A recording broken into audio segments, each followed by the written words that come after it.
Here's a sentence you've probably heard in some form more times than you can count. It's easy for them. They have generational wealth. That sentence is doing an enormous amount of quiet damage because almost everything embedded inside it is wrong. Wrong about what generational wealth actually is. Wrong about how reliably it survives. Wrong about who actually has it. And wrong about what it would take for you to build your own. Today, we're correcting the record. 5 of the biggest lies about generational wealth. Each one backed by real data that are quietly shaping how millions of people think about money, inheritance, and their own financial future. If you want the real numbers behind generational wealth, not the assumptions, subscribe now. This channel breaks down exactly how dynastic money actually works every single week. Lie number 1, generational wealth means you're a millionaire. The first lie is baked directly into how the term itself gets used in everyday conversation. That generational wealth automatically means yachts, mansions, and trust funds worth tens of millions of dollars. The actual data tells a very different story. According to research cited by Investopedia, more than half of all American family inheritances between 1995 and 2016 were less than $50,000.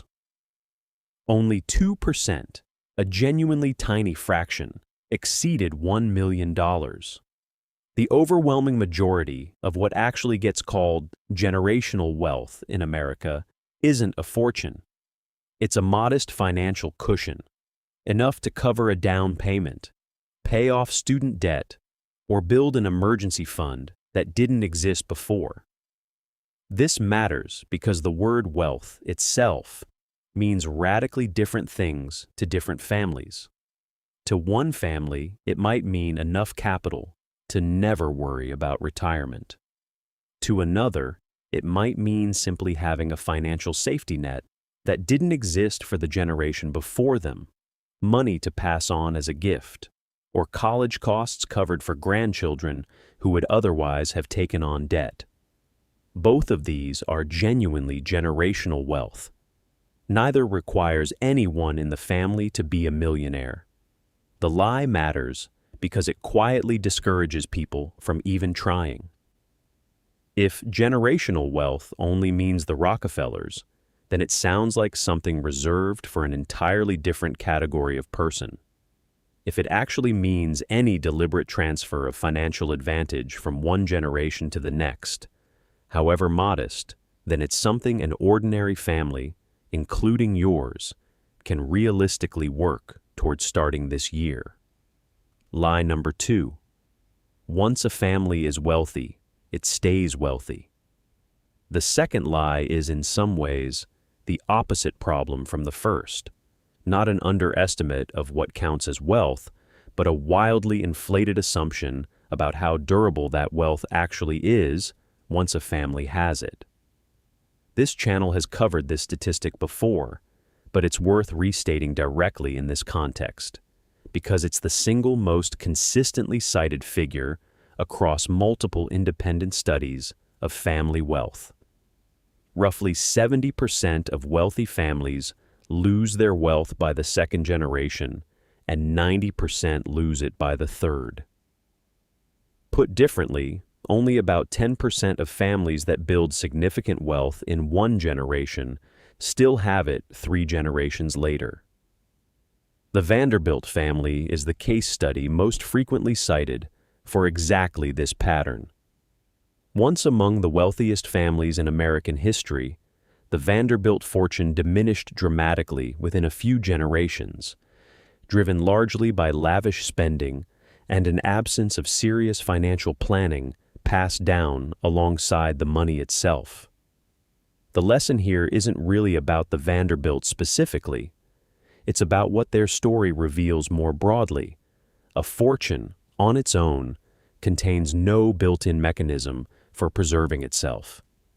Wealth doesn't survive because money is durable.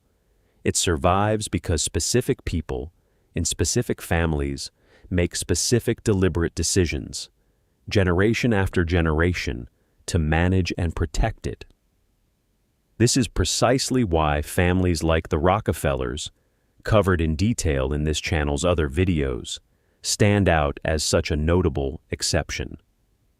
Their wealth has persisted not because their original fortune was somehow immune to the same forces that dissolved the Vanderbilts' fortune, but because the family built deliberate financial education and governance structures specifically designed to counteract exactly the pattern that claims 90% of comparably wealthy families by the third generation. Quick pause, drop a comment, letting me know if that 70/90% statistic surprised you. It's one of the most consistently misunderstood numbers in all of personal finance, and I want to know how many people are actually hearing it for the first time. Lie number 3. Wealthy parents naturally teach their kids about money. The third lie assumes something that turns out to be demonstrably false, that financial literacy simply comes bundled with financial wealth, passed down automatically alongside the money itself. The actual survey data on this is genuinely striking. A 2022 survey found that only 15% of parents said they discussed finances with their children as often as once a week, while 34% said they never discussed money with their children at all. This pattern holds regardless of how much wealth a family actually has. Being financially comfortable doesn't reliably make a household any more likely to actually talk about money openly at the dinner table. This matters enormously because inheriting assets and inheriting the skill to manage those assets are two completely separate things, and only one of them happens automatically. A financial advisor's assessment of this dynamic is direct. Investment losses, poor tax planning, and differing values around money are what cause future generations to inherit less or lose control of their inheritance entirely, not the absence of an initial fortune, but the absence of the knowledge required to actually steward it. This is precisely the gap this channel's video on hidden mentorship networks examined in detail. The families that buck this trend are the ones that treat financial education as a deliberate, ongoing practice. Open conversations, shared decision-making, real responsibility handed to younger family members well before they inherit full control, rather than assuming competence will simply emerge on its own once the money actually changes hands. Lie number 4. Most wealthy people inherited their money. The fourth lie runs in the opposite direction from what people usually assume, and it directly contradicts the popular image of the wealthy as people who simply receive their fortune from someone else. Given the 70/90% attrition pattern discussed in lie number 2, the actual math here becomes unavoidable. If the overwhelming majority of wealthy families lose their fortune within 2 or 3 generations, then the overwhelming majority of wealthy individuals at any given moment cannot possibly be living off an old inheritance. The numbers simply don't allow for it. As multiple wealth researchers have put it directly, most millionaires today didn't inherit their wealth at all, or inherited only a modest amount, instead building their position through a deliberate plan, consistent investing, and sustained effort over time. This reframes the entire emotional weight the phrase generational wealth tends to carry. The assumption that wealthy people simply got lucky, born into money they did nothing to earn, turns out to describe only a small minority of actually wealthy households at any given time. The much larger group consists of people who built their own position from a starting point not meaningfully different from anyone else's, which is, frankly, a far more useful and far less discouraging story than the one most people have been told. If this is reframing how you think about wealth and inheritance, share this with someone who needs to hear it, and let me know in the comments which of these 5 lies you believed before today. Lie number 5. Estate planning is only for the old and the rich. The 5th and final lie is less about wealth itself and more about who actually needs to plan for its transfer. And it quietly costs ordinary families an enormous amount of avoidable hardship every single year. The assumption embedded in this lie is intuitive enough. Estate planning sounds like something relevant to elderly billionaires deciding how to split up a fortune, not to an ordinary adult in their 30s or 40s with a modest but real set of assets, a home, some savings, a life insurance policy, perhaps a small business. The reality is that unexpected events can occur at any age, and without a will or basic trust in place, those assets don't necessarily go where their owner would have wanted, and the process of sorting that out can become considerably more expensive, slower, and more painful for the family left behind than a modest amount of upfront planning would have required. The genuinely good news here is that this particular lie has become dramatically easier to correct than it was even a decade ago. Estate planning, once a process requiring expensive law firm engagements that effectively priced out anyone without significant wealth, is now accessible through low-cost online services that can produce a legally sound basic will or simple trust in an afternoon. The barrier to entry that made this lie feel true in the past has in large part simply disappeared, which means the families still operating without any estate plan in place are doing so out of habit or avoidance, not because the option remains genuinely out of reach. Let's bring these 5 together.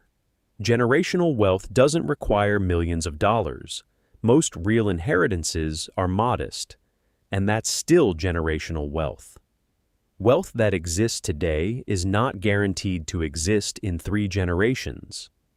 The statistics on this are remarkably consistent and remarkably sobering. Financial literacy doesn't transfer automatically alongside money. It has to be deliberately taught in households at every income level. Most wealthy people built their own position rather than inheriting it, simply because the math of generational wealth attrition makes the alternative statistically rare. And estate planning isn't reserved for the elderly or the ultra-rich. It's now accessible, affordable, and relevant to almost anyone with assets worth protecting. Every one of these corrected lies points toward the same underlying truth this channel keeps returning to.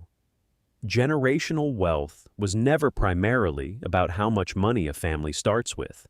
It's about the deliberate habits, conversations, and planning that determine whether that money, however much or little of it there is, actually survives long enough to matter to someone who hasn't been born yet.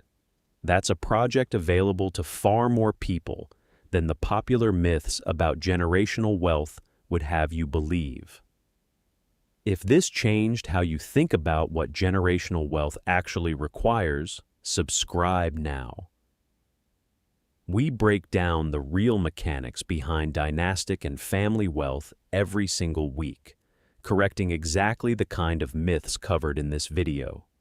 And if you want to see what the families who actually do preserve wealth across generations are doing differently, go watch our video on the hidden values that keep old money families wealthy for generations.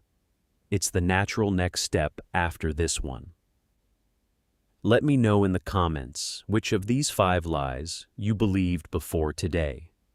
I read every one. I'll see you in the next video.